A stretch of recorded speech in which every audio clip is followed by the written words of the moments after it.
Well, look, it's my very great pleasure to introduce Chris Eccles tonight. He needs no introduction. I know that's a cliche to say that, but it's certainly true in this town about Chris Eccles and probably in a couple of other towns. In fact, Chris has worked for 4 governments in senior levels. He's been the head of premiers in 3 of those, which I think is a record. We've been trying to find someone else who'd done that. Governments of both sides of the political persuasion. And it's just, I mean, in some ways, Chris's career is a reflection of interesting times that we're living in and perhaps transitional times, really, in terms of the Westminster system. He's currently Secretary of the Department of Premier and Cabinet in New South Wales, a position, in Victoria, a position he joined in. You can see why it's complicated.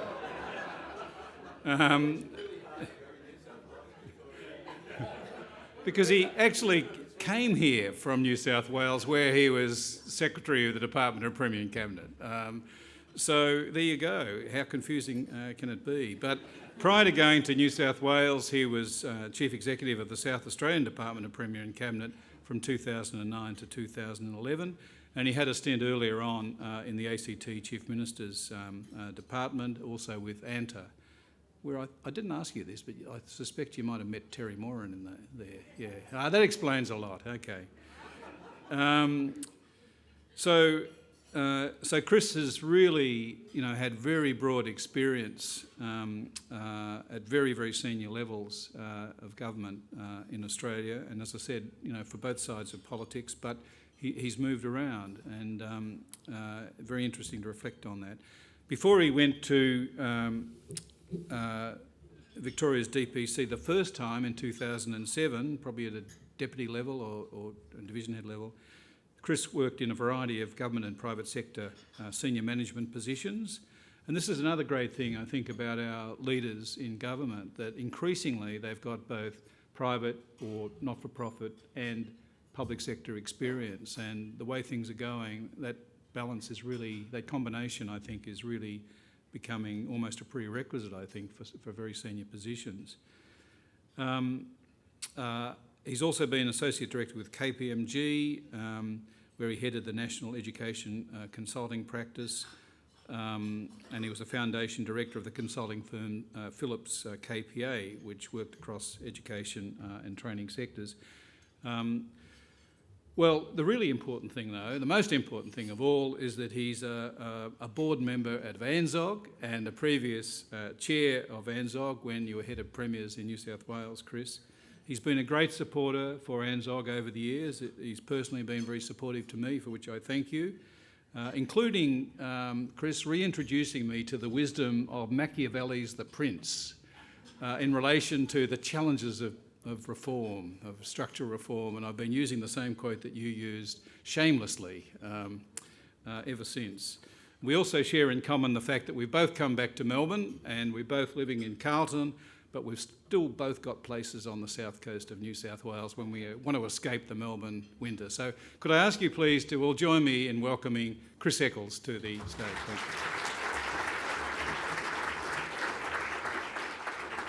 Thank you.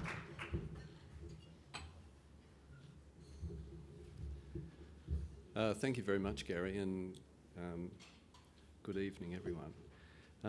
I'd like to start by acknowledging the traditional owners of the land on which we're meeting, and I pay my respect to their elders, past and present, and the elders from other communities who may be here today. I hope you're enjoying this opportunity to relax and catch up with acquaintances, both old and new. The relaxation is no doubt well deserved after what I'm sure has been a challenging and probably invigorating day. Now, my task is complex.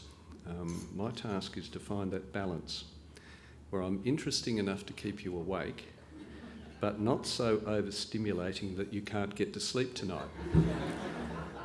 So let's just see how I go over the next 30 or so minutes. My address is, does open government make for good government? There's a growing global consensus about the importance of open government, and a lot is happening in its name. So what do we actually mean by local government? I think the definition offered by the World Justice Project is a good starting point. They suggest that open government is government that shares information, empowers people with tools to hold the government accountable, and fosters citizen participation in public policy deliberations. And as a statement of why open government is generally said to be important, it's hard to better Barack Obama's concision. Openness will strengthen our democracy and promote efficiency and effectiveness in government. Now, there's no doubt that these ideas and their associated practices are widespread globally, albeit primarily in the developed world. In terms of international leaders, we hear much about the Scandinavian nations. We hear about Sweden, Norway and Denmark, and about New Zealand and the United Kingdom. And we hear about initiatives like the D5 network of countries aiming to strengthen the digital economy. In that network, along with the usual suspects of New Zealand and the UK, you'll find South Korea, Israel and Estonia. There are also some pockets of activity in Australia, and I think, for example, of GovHack, which uses participants and involves them in open data to solve public problems. So all in all, there's an increasing sense that citizens and society are changing in fundamental ways, and we must change with them, and hence open government. So why open government? Many of us probably experience open government almost as an inevitable phenomenon resulting from social, political, and especially technological forces. But not only that, we may be tempted to take it as a given that open government is a good thing given the many opportunities self-evidently associated with it. But I think before we leap straight to the what or how of open government, we need to ask first, why open government at all? And to answer that question, I think we need to first explicitly consider what good government looks like today in order to test the aims and elements of open government against that conception of good government. So what is good government? Now, for governments, that's a genuinely existential question. It goes to the heart of not just what government does, but what it is. And even more importantly, how the question is answered matters critically to citizens and communities. In Victoria, we've been thinking pretty hard about what good government means today in our contemporary environment. And while I speak from a Victorian's perspective tonight, I know from personal experience that the challenges and the opportunities are to a large degree shared and not unique to Victoria, nor indeed to Australia.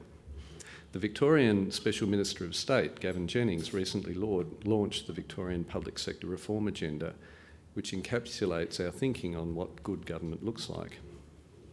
It has clear values and purpose and creates value for the community, including through improved productivity. It builds public trust in government and promotes public interest for future generations. The systems, processes and institutions of government are designed to reinforce the accountability and integrity of executive decisions and actions and the performance of government services. Good government is able to further social and economic progress by using evidence to drive policy and implementation, with systems informed by the needs and perspectives of empowered service users and ongoing adaptation. Good government is built on a leading public sector, including employees who connect more deeply with citizens and collaborate more effectively with each other and partners, and business models and technology-enabled ways of working that enhance productivity and enable a more diverse workforce. Increasingly, good government occurs through partnerships and networks, working with and through a range of partnerships across the public purpose sector. Importantly, this broader family of public purpose sector actors is inherent in the notion of good government, and I'm going to say more about that later.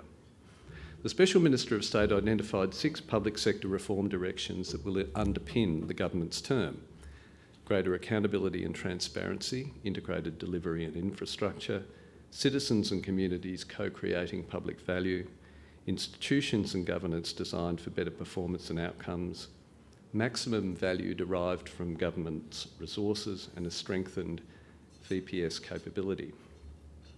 Importantly, the directions for good government need to be understood in the context of government as only one part of the broader public purpose sector. Now, the term public purpose sector is new. It's been used very deliberately to expand our thinking around government's role. The concept of public purpose sector embraces all actors engaged in the delivery of public value, whether they're not-for-profits, businesses, charities, associations, communities of interest or government departments. The term acknowledges that all these actors have important roles to play in delivering genuine public benefit, and that it is in the public interest for all actors to be able to work together to create maximum public value. And as I mentioned earlier, in our view, good government in today's operating environment cannot exist without a highly effective public purpose sector. Now, creating value for the public in this context of multiple actors taking on differing and complementary roles is a substantial challenge that requires a high level of organisational maturity and capability. Effective public purpose organisations must have a clarity of purpose, a culture of inquiry, and routines to innovate, deliver, and maximise value. In Victoria, we've identified what can be called somewhat irreverently 10 habits of highly effective public purpose organisations. So, here we go. Such organisations engage their community early and often, asking questions and listening deeply. They stay connected to experts, to the workforces they rely upon, and the communities they serve. They settle on a few priorities, are clear about why they matter, and pursue them relentlessly. They are clear about their purpose and what constitutes success. They are honest about their current performance, clear about the problems they are trying to solve, and curious about good ideas. They settle the broad approach to achieving their goals and plan effectively, informed by evidence of what works, ideological choices, and a deep understanding of their delivery chain. They define the smallest step and get started, adopting intensive problem-solving approaches and adjusting as they go. They build coalitions motivated by a shared purpose to co-design and co-create better outcomes within particular communities for and with particular constituencies and to benefit the state as a whole. They value and nurture their greatest assets, their people and partners. They build technical and adaptive capabilities of people, systems and processes across delivery chains. They're rigorous about performance, accountable and open by default. They agree who is accountable for what and scrupulously measure and report the type and depth of their impact. And they learn actively from experience and invest in sharing those learnings. These are the kinds of organisations, traditionally governmental and other public purpose sector actors, that are needed for good government today. Now, I now turn to the question of how open government stacks up against this conception of good government and an effective public purpose sector. So for that purpose, I think it's useful to think about the objectives of open government through the lens of the three principles underlying the 2009 US Open Government Initiative. Government should be transparent, government should be participatory, and government should be collaborative. They can be thought of as dimensions of openness. So first, transparency. This promotes accountability by providing information to the public and should be proactive, meaningful, and informed by feedback from the public about how and what to release. Second, participation. This enhances decision-making processes, outcomes, and legitimacy, all of which are important. And third, collaboration. This applies within and across government, across sectors and with citizens, with the aim of generating engagement and innovation, while also creating a better working relationship between government and those who it serves. Moving from the objectives of open government to its most obvious elements, it is a given that the underpinnings of open government include data and digital technology. Data and digital technology are building blocks. They provide new tools, instruments and platforms to use the traditional language of policy design and service delivery. And they are environmental features, shaping the services and networks within which government operates, the way public value is created and citizens and communities live. That is, data and digital technology are contextual factors or means to an end, not ends in themselves. So turning now directly to the relationship between open government and good government. The open government principles of transparency, collaboration and participation underpin the good government agenda. When we talk of enabling people and communities of interest to contribute directly to the decisions that affect them, empowering service users to exercise more choice and control, and citizens and communities co-creating public value, we are talking about participation and collaboration. As we build the capacities of the public sector to broaden the range of people we engage with, use the latest analytical techniques, and adopt an agile, iterative approach to implementation, we are moving towards a more collaborative approach to policy making. When we call out the need for greater accountability and transparency and maximum value derived from government resources, we are speaking directly to the underpinnings of open government, where value is created through the rigour of authorising and indeed encouraging our constituents to both challenge and develop government's assets and contribution to the economic and social health of the state. By sharing transaction data with our fellow public purpose sector providers, we allow our ecosystem as a whole to work more effectively and efficiently. By publishing and sharing government data sets, regardless of whether we ourselves can see value in them, we are allowing the market to determine value and optimise social and economic benefits.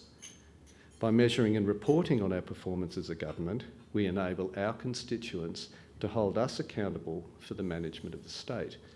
In other words, the concepts and principles of open government are profound in terms of their implications and execution and are fundamental to our conception of good government.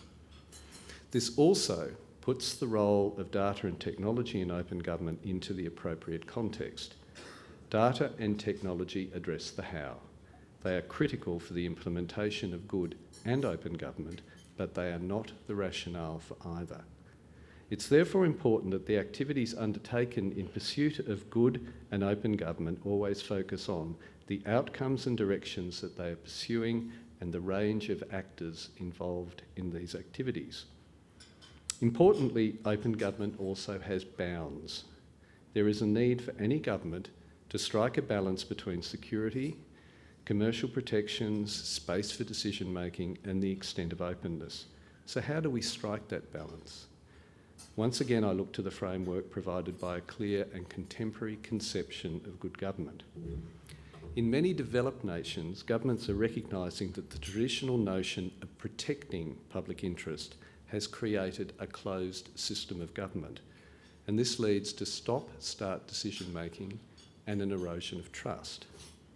By contrast, open government involves a focus on promoting the public interest and invites more openness, collaboration and participation.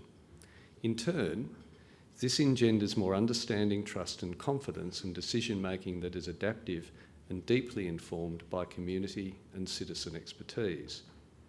Part of the art of open government is being authentic, honest and consistent about when the aim is to communicate or explain government decisions and when we are actually inviting citizens into deliberative processes. So at least in principle, open systems of government can enable good government. At this point, I will again highlight that good government goes well beyond simply finding new and better ways for traditional governmental actors, departments, statutory authorities and the like, to do their work. Good government envisages more open and networked systems of government involving the broader family of public purpose sector actors co-producing and co-creating value for citizens. So in this context, I suggest that the priorities for open government for both traditional governmental actors and members of the wider public purpose family can be framed around two big questions.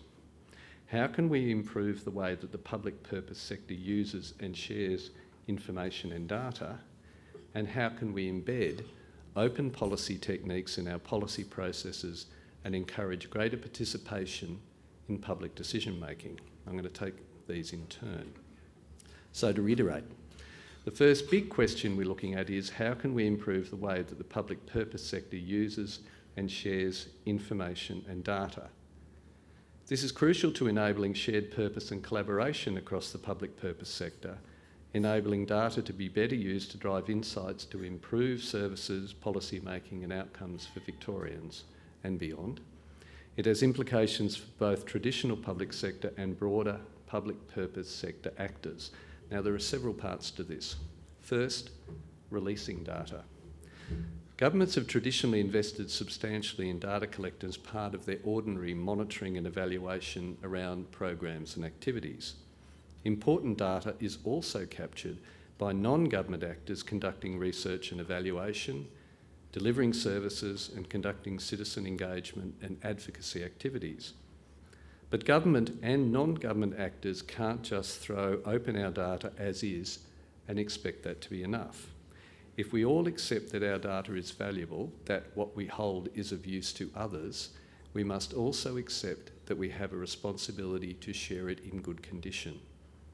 This begins with an understanding of what good data means.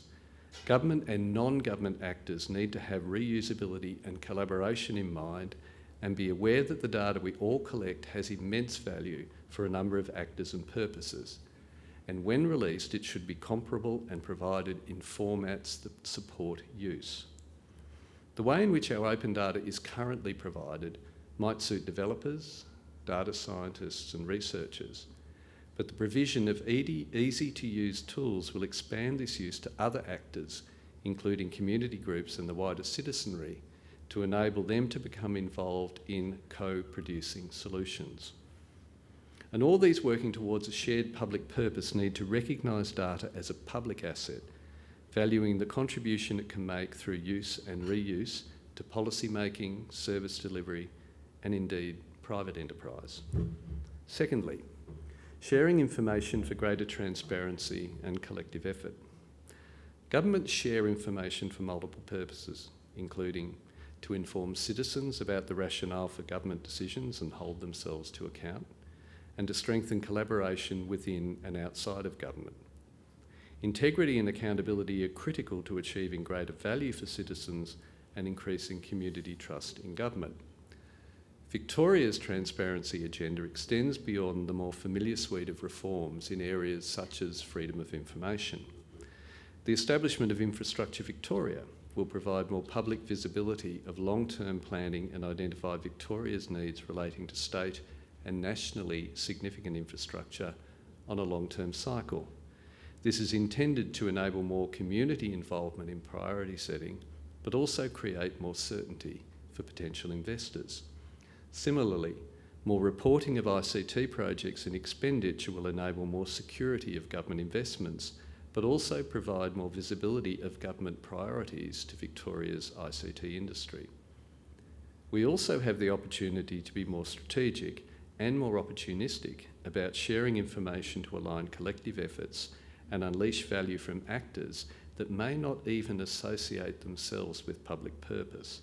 So let me just give you one somewhat speculative example of how shared information could be leveraged by government and non-government actors more strategically. Currently, each region of Victoria releases a strategic plan. What if these plans were designed to act more as a prospectus, to promote regional locations as an attractive place to work and live and to attract investment, visitors and business startups? So the final part in this first question is a stronger focus on outcomes. A focus on outcomes is an important component of Victoria's public sector reform agenda. This is about both data and information. Outcomes are an incredibly powerful way to communicate with the public about what government seeks to achieve and how it's performing. Outcome measurement provides evidence of the value produced in the community.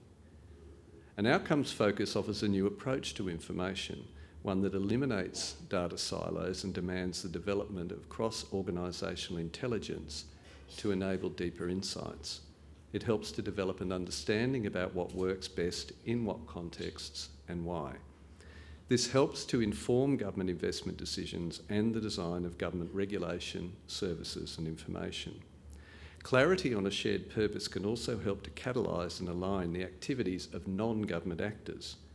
Ultimately, an outcomes-based management approach can help to drive performance improvement across the activities of all organisations in the business of delivering public value.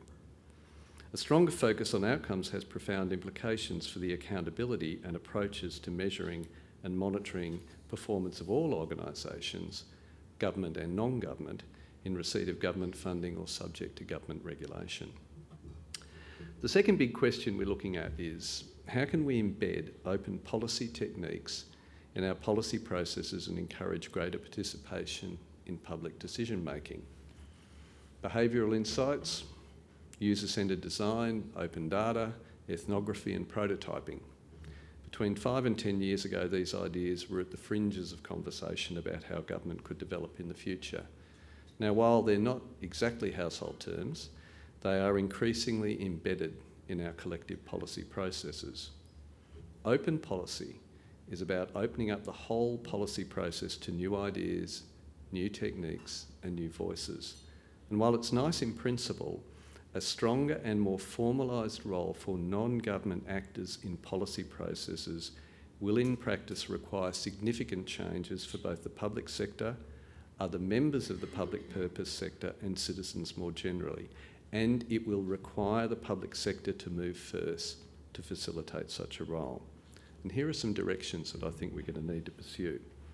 Designing with citizens. Design and design thinking are increasingly raised as a valuable approach to improving how public purpose actors deliver services for and with citizens. Victoria's Neighbourhood Justice Centre is one example of applying design techniques to resolve disputes by addressing the underlying causes of harmful behaviour and tackling social disadvantage.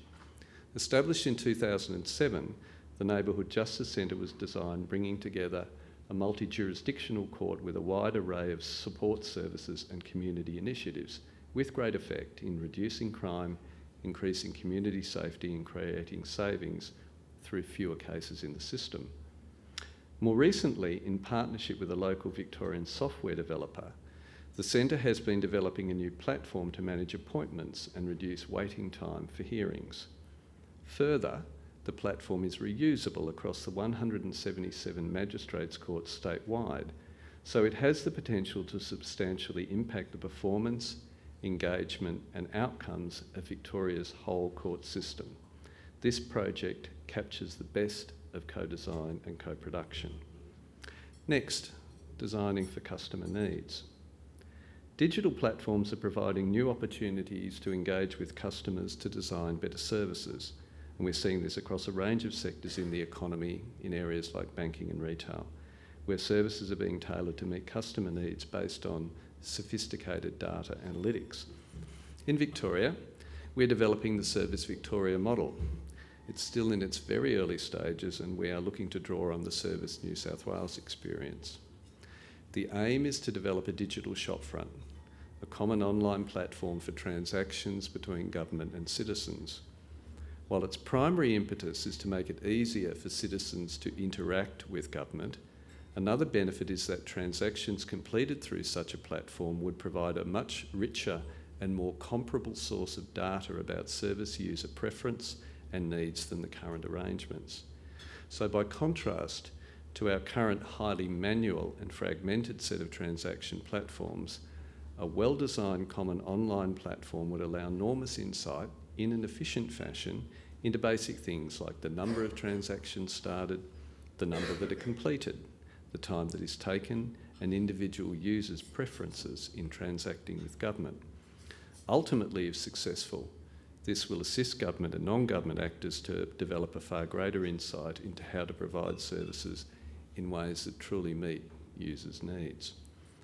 The third direction is learning across networks.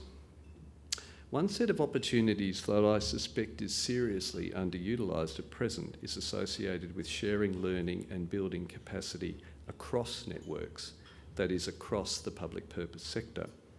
For example, I would be entirely unsurprised if it turned out that in many cases, non-government actors have either more or at least different expertise about how behavioural insights techniques can be applied to public policy and service delivery in academic institutions or think tanks, for example.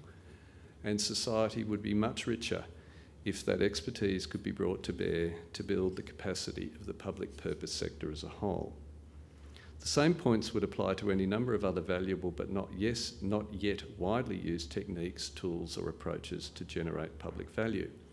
So my department is currently collaborating with the UK and New Zealand governments to provide guidance on a range of open policy techniques to build familiarity and capability across the public sector.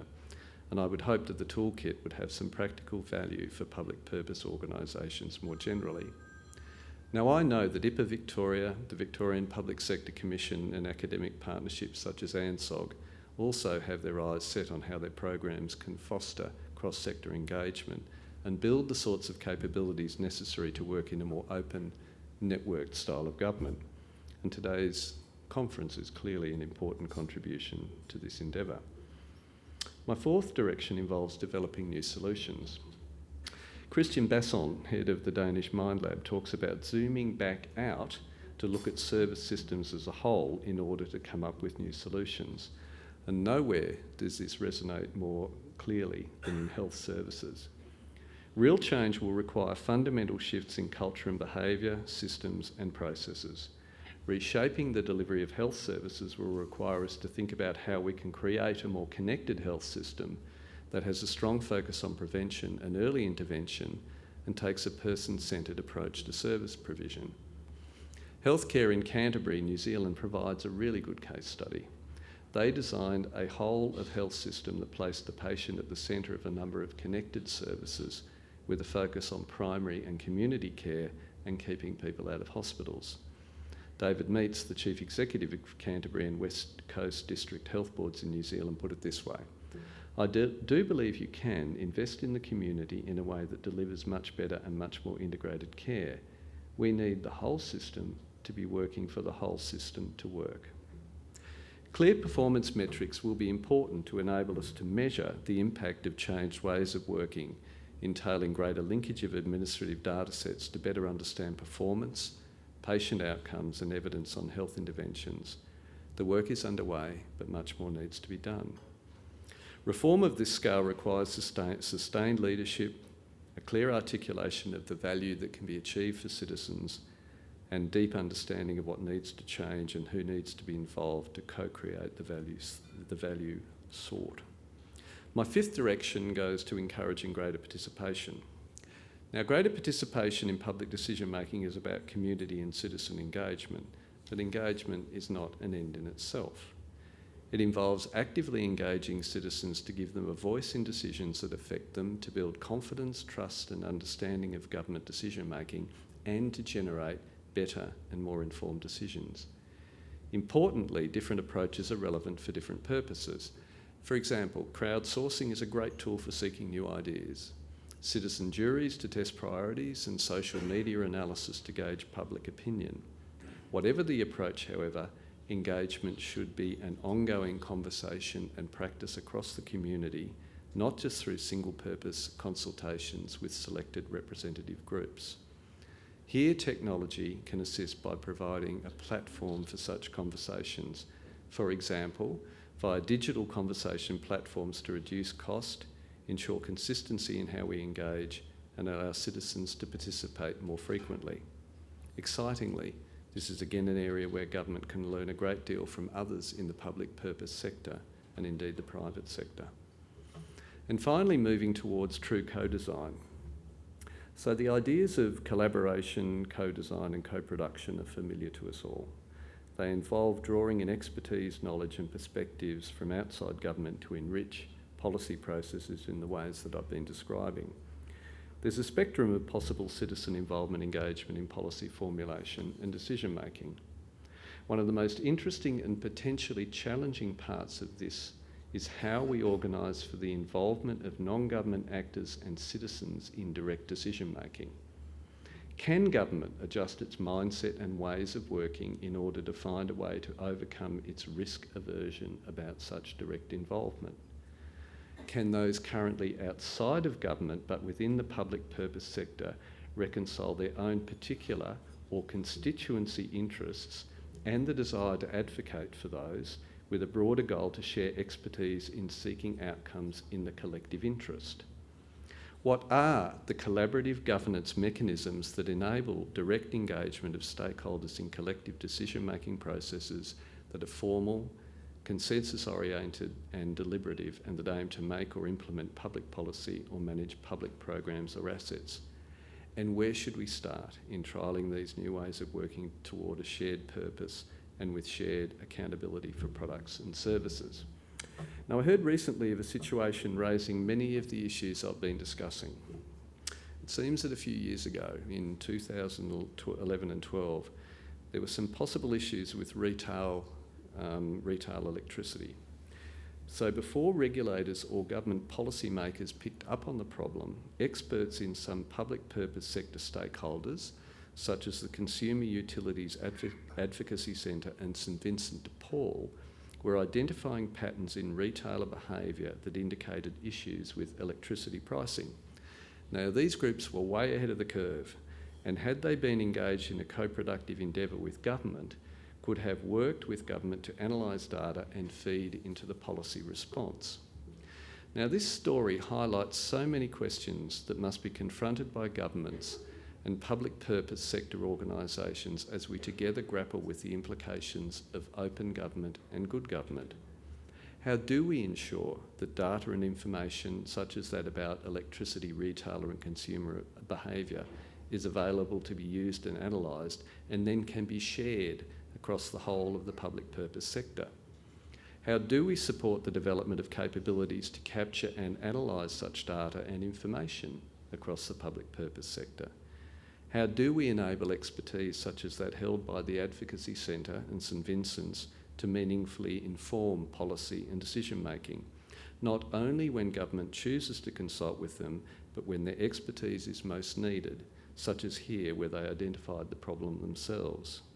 How are concerns addressed about actors, capabilities and motivations to participate in decision-making processes based on collective interest rather than merely advocating for a narrower set of interests, especially when competing for government funding?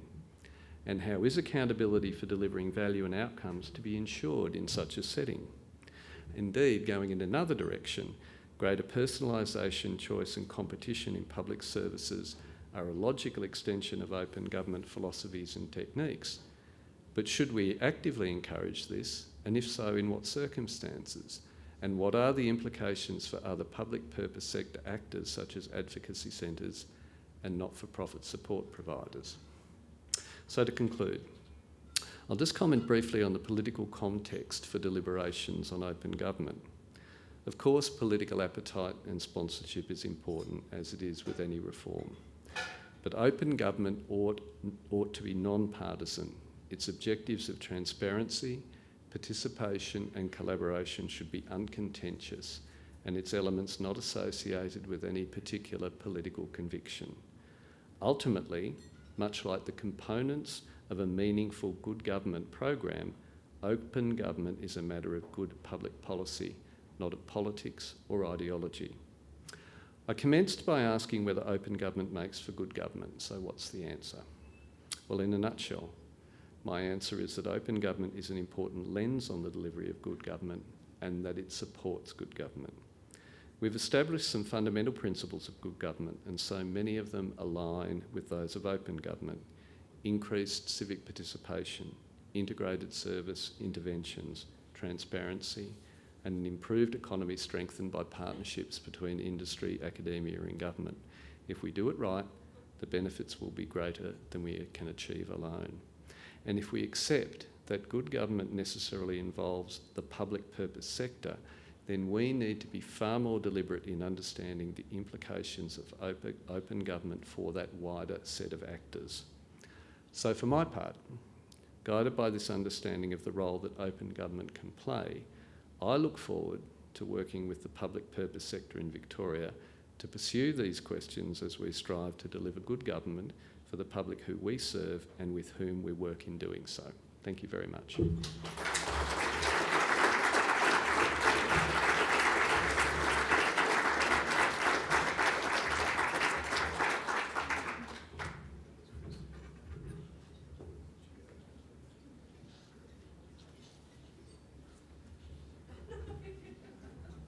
Well, when the question came up about Q&A, Chris kindly said, "You've had a long day." He wasn't going to prolong it further than he needed to, but I'm sure a number of you would have had been inspired to think about a range of things that you could have talked to Chris about, and maybe you'll get a chance to do so. He talked about at the end there transparency being a lens and support for good government, and went beyond that to talk about what good government actually consists of.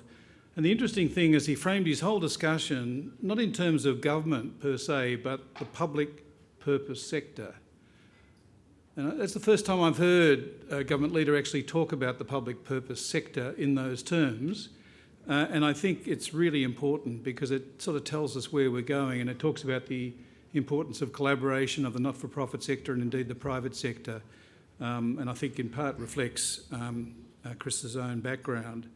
So I'm not going to go on and on, Chris, other than to say thank you for that. I think it perfectly complemented everything we're doing and will help us set up tomorrow, which is going to be a bit more focused on the technology side of things. But I think you've really framed the issues for us nicely. We know how busy your day is. We know how busy your weeks are. So thank you again for coming here tonight and sharing your wisdom with us. Could I ask you all, please, to thank Chris Eccles.